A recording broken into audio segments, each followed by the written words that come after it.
Donc bonjour à tous, aujourd'hui on va tenter de répondre à la question quelle est la réelle différence entre un VTT cross-country semi-rigide et un gravel. C'est une question que je me suis moi-même posée venant du VTC, à savoir est-ce que c'était réellement intéressant d'investir dans un gravel? Est-ce que j'allais pas être déçu des capacités un peu en tout terrain et est-ce que l'apport sur route allait vraiment être intéressant? Donc voilà, on va essayer de comprendre déjà en deux étapes, une première étape, des étapes techniques, et ensuite une étape sur route et sur chemin, avec des temps chronométrés, voir si la différence est énorme ou pas. Donc pour commencer, on va commencer par le cross-country. Donc là, on est sur un cross-country semi-rigide de marque Rock Rider. Donc de base, c'est un XC100, mais il a été pas mal modifié depuis. On a une fourche RockShox Reba, une transmission Dior SLX et des roues Crossmax, etc., etc. Il a été pas mal modifié avec le temps. On arrive sur un poids total de 11,4 kg, ce qui n'est pas énorme, sachant que le gravel, lui, pèse 10 kg, enfin 9,8 kg, 10 kg 2 avec la sacoche, etc. On a un cadre beaucoup plus long sur la barre supérieure sur le cross-country, mais on a aussi un cadre avec une barre un peu plus basse ici, ce qui permet d'avoir en fait plus de nervosité et peut-être un peu moins de stabilité. Le VTT ça doit plutôt être punchy plutôt que stable et c'est moins pensé rendement on va dire que le gravel. On a des roues de taille plutôt similaire, sachant que le 27 pouces le 29 pouces pardon, c'est un peu similaire à du 700 qui pourrait s'assimiler à du 28 pouces. Donc en taille de roue, on est plutôt voilà, peut-être des roues plus larges, je parle bien des jantes, qui sont plus larges que les gravels. On a évidemment un freinage à disque, donc avec des disques plus grands que sur un gravel, et une transmission qui va être plutôt typée vivacité, nervosité, capable de monter des dénivelés plutôt intenses, parce qu'on a en général du 50-51 à l'arrière. Et on a des plateaux de 30 à 34, bon là on est sur un 32. Donc voilà, on va être vraiment sur des vélos nerveux, mais aussi avec des pneus plus larges, des crampons plus gros, sachant qu'en VTT on commence en général en cross-country de 53 à 60 mm, je crois 65 peut-être, en termes de hauteur, donc ça là c'est du 2,25 quoi. Et que sur gravel on est plus sur du 35-45, 50, on peut avec certains gravels 50 aussi. Donc voilà, on peut quand même avoir une certaine similitude sur les hauteurs de flanc, sachant que normalement, globalement, les cross-country ont des flancs plus gros quand même, enfin des pneus plus larges. C'est good, évidemment, on a le fameux guidon plat. Maintenant, si on passe sur le gravel, la première chose qui va m'a sauté aux yeux, c'est le cadre. On est sur un cadre voilà, qui se rapproche beaucoup plus d'un cadre type route, avec une barre plus courte mais plus haute. Donc on a une super stabilité, un super rendement, mais moins de vivacité. Voilà. Après, globalement, vu que le vélo est quand même plus léger, il garde une certaine vivacité, mais au roulage, on est sur quelque chose de plus stable, plus pour rouler à des vitesses comme 20-30 sans trop forcer et pour tenir cette vitesse de manière stable. Donc on a un guidon, cette fois-ci, voilà, drop bar, je crois qu'on dit, penché. Donc là, c'est quelque chose qui change beaucoup, et puis évidemment, on n'a pas de suspension du tout.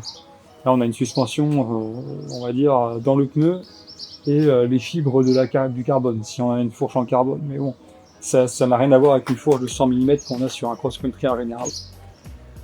Sur mon vélo, alors vous le retrouverez nulle part, celui-là, c'est moi qui l'ai construit. D'ailleurs, si ça vous intéresse, la première vidéo de ma chaîne, c'est l'explication, et la deuxième, c'est le montage. Donc là, on est sur un vélo voilà, avec une fourche carbone. Donc forcément, dans les mains, on va sentir la différence.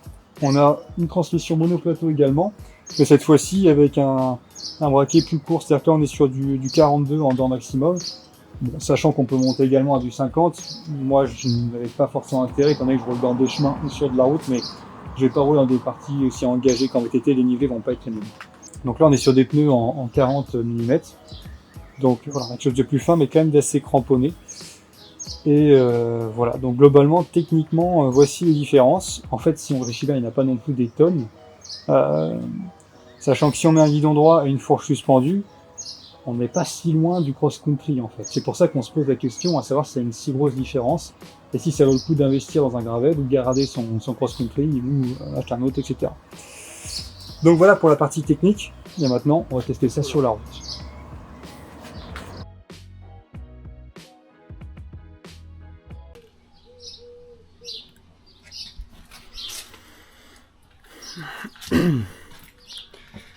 Après j'ai que ça à foutre, donc voilà, hein. Mais c'est vrai qu'il fait chaud là. Ok, donc aujourd'hui on va partir pour le premier test avec le cross-country. Donc vous avez pu le voir, il fait très chaud, et il y a un autre truc qui a changé.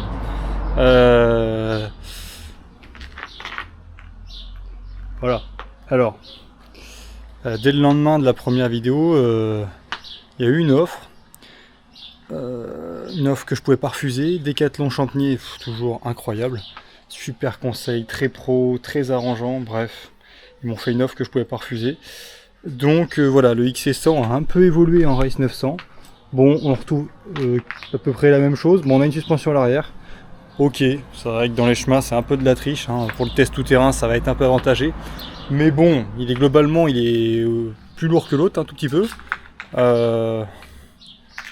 Voilà, c'est le seul point négatif qu'il a par rapport à l'autre. Mais bon, on va... Ok, donc on va commencer le test ici. Et c'est parti.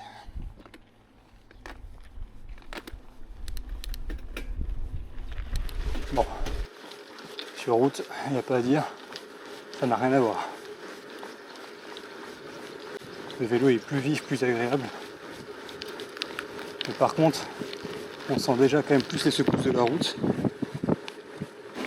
Petit présage, rien de bon pour le chemin à venir. Merci. Toujours être poli, c'est important. Bon, sur la route, on sent que ça traîne la patte un peu, même si ça va. Je sais plus lesquels c'est, là, je vous l'ai montré. Ils amortissent super bien, ils sont très roulants. Ils sont qu'en section de 40. Donc, bon, ça aurait peut-être été préférable d'avoir du 48, je pense. Bon, enfin bon, on perdrait un peu l'intérêt du gravel.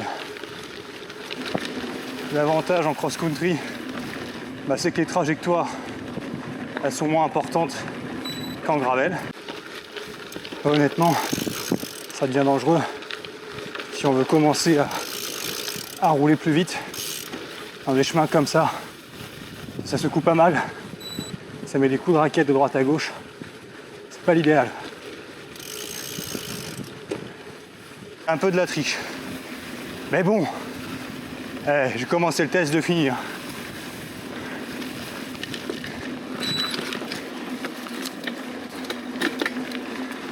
J'ai l'impression, par contre, je suis pas un pilote, de vraiment forcer beaucoup moins. Ah, on pourra pas dire que j'y vais pas. Hein.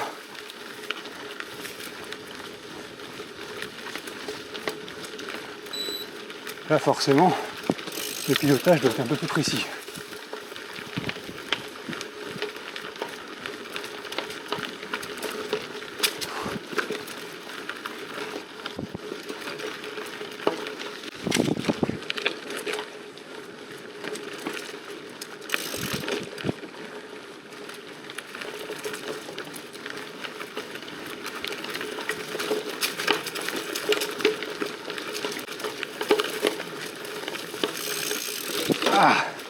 Ah ouais.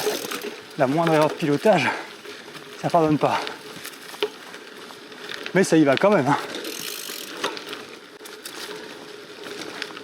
J'ai pas beaucoup roulé sur la route parce que l'intérêt pour moi me paraît totalement ridicule. Bon là ça arrête net. Hein. Ouais, l'intérêt paraît totalement ridicule. Dans le sens où le gravel évidemment met une pâtée monumentale au cross-country. Mais un gravel c'est fait pour rouler dans les chemins de base. Ou et être polyvalent.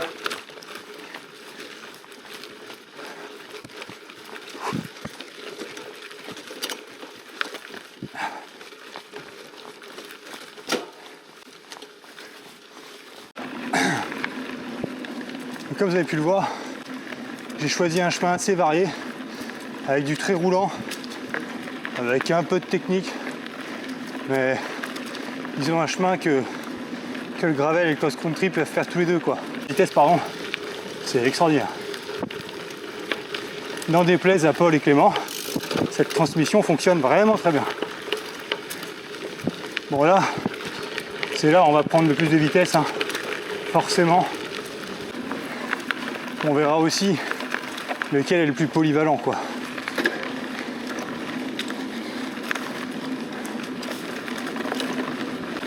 Là, pour un chemin comme ça, sur le cross-country, ah bah là, je roule sur un tapis volant, hein. C'est génial.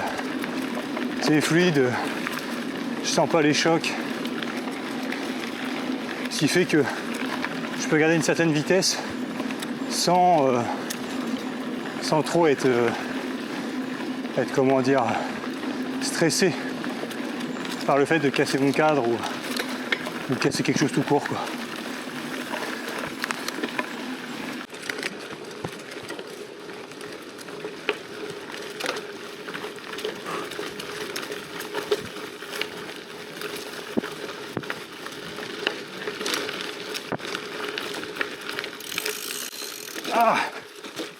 Ah putain, je dis que j'étais pas un bon pilote. D'ailleurs, trajectoire flagrante. Il y avait mieux à faire.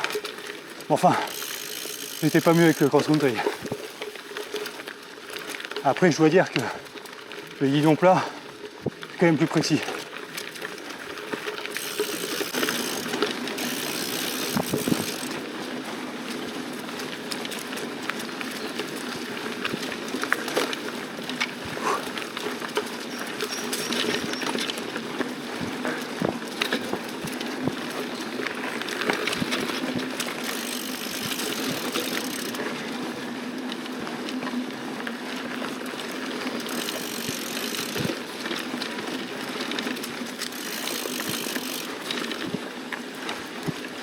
Ils se rendent pas compte que ça secoue. Hein.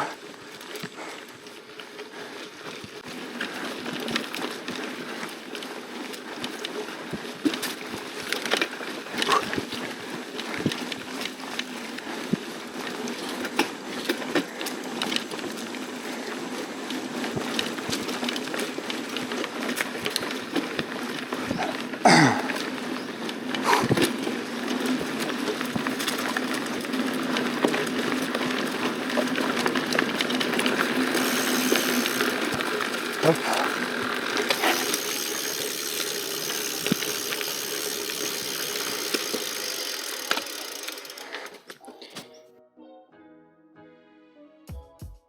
Voilà, donc pour conclure cette vidéo, on peut voir que la différence n'est pas non plus ultra flagrante entre le gravel et le cross-country. Alors, ce qu'il faut dire quand même, hein, c'est que le cross-country va être énormément plus efficace sur tout ce qui va être pierre, cassant et beaucoup plus confortable. C'est-à-dire que là, bon, c'était un échantillon d'une vraie randonnée, mais si on multipliait ça par 30-40 km, le cross-country, une branlée monumentale au gravel. Mais ce que je retiens, et ça on s'y attendait, le cross-country est fait uniquement pour ça, mais ce que je retiens, c'est que le gravel, qui est un vélo polyvalent, n'est pas non plus tant à la traîne que ça. Donc moi-même, je suis le premier surpris de ce résultat. Donc voilà, je trouve que c'est plutôt positif, dans le sens où si quelqu'un cherche un vélo pour faire beaucoup de routes, beaucoup de chemins, et de temps en temps faire des balades en forêt, le gravel fait carrément l'affaire en fait, quoi. Pas besoin d'acheter un gravel ou un route et un cross-country. On peut acheter qu'un seul vélo en fait. Donc c'était pour ça en fait qu'avait été créé le gravel. Et on peut dire que le pari est plutôt réussi. Donc voilà, bon, je m'excuse pour le changement de vélo. Je pense pas que ça aurait changé grand chose quand même. Je trouve que le semi-rigide était limite plus vif. Alors il rebondissait forcément plus sur les pierres, mais en termes de vivacité, de relance, c'était quand même encore, ils étaient quand même 1 kg de moins quand même. Donc voilà, je pense que le résultat sera à peu près le même. Donc voilà, j'espère que cette vidéo vous aura plu, vous aura peut-être même aidé à faire un choix dans le meilleur des cas. Donc voilà, n'hésitez pas à mettre un j'aime et à lâcher un commentaire, ça fait toujours plaisir. Merci.